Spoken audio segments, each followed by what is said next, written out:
Këngëtarja shqiptare humba djalin që nuk linda dot vetë.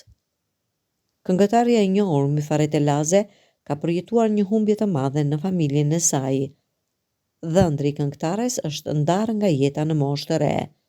Myfaret Elaze ndau lajmin e trisht me ndjekësit në rrjetet sociale, ku u shpreh se humbi djalin që nuk e lindi dot vetë. Ndërsa nuk zbuloi shkakun e ndarjes së parakohshme nga jeta të bashkëshortit të vajzës së saj.